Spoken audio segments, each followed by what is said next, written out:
Hello, my name is Roderick Hewitt. I'm a minister of the United Church in Jamaica and the Cayman Islands and a president for the International University of the Caribbean.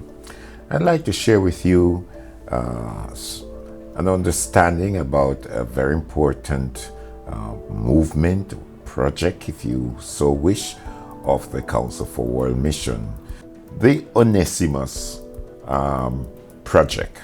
And 4 key areas were identified which would help us to apply the Onesimus principles of just relationship, building wholesome relationship, changing through the gospel the power systems of understanding transformation between peoples.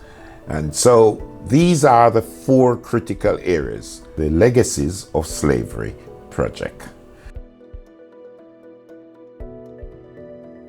Slavery to us Africans all over the world, whether in Africa or Australasia or in the Caribbean.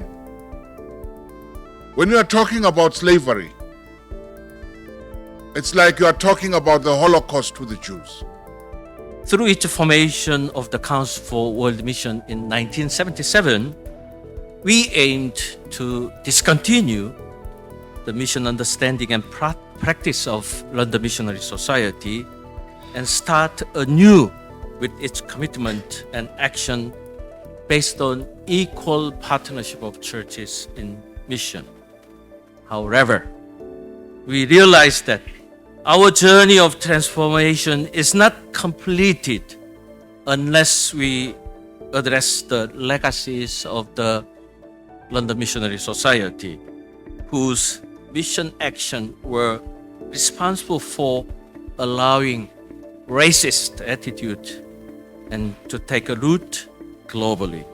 We deal with issues around reparation. Reparation is important because wherever we see the enslavement of people and great harm has been done to such people, one must then ask, how then do you demonstrate in active form that you are serious about rebuilding just relationship?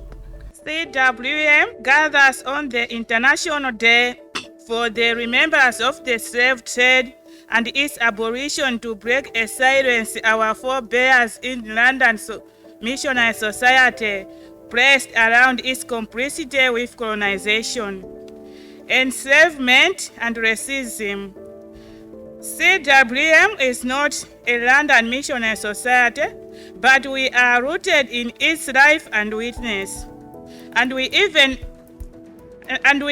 as we seek to flower and flourish in such different ways, we need to own the wrong committed during the colonial journey and acknowledge that even during the past 40 years of the CWM journey, we too have become stained by financial benefits from modern slavery.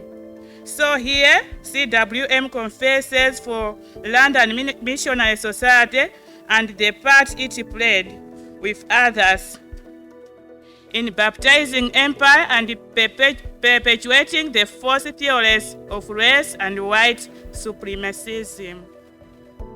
In our modern world, we call it modern slavery. And it's not just because we see human trafficking, bad as that may be. It's not because of how we have sweatshops in which boys and girls are being used as slaves rather than being in school. They're in key shops creating fabric for rich northern economic systems in our world. It's more than that.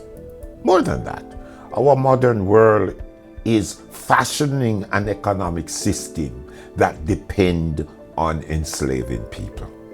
To the missional understanding of CWM in this contemporary era is that we need to give a radical understanding to education and empowerment, because some of the institutions that we have operating are actually participating in ongoing dehumanization of people rather than education for liberation.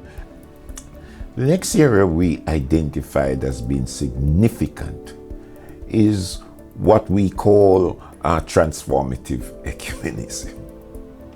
Transformative ecumenism is another way of saying we are not lone rangers. We can't do it alone. In this age of where we are now living in this digital environment where people are locked in their individualistic pursuit of happiness, hardly is it that people are seeing the need for each other. In transformative ecumenism, in simple language, it says, I need you, you need me. We all need to work together to overcome those systemic forces that are enslaving people in the world. And we must decide exactly where we stand. I would like to invite you to be part of this Onesimus Project or Onesimus movement. We are sounding an urgent call to liberation and transformation.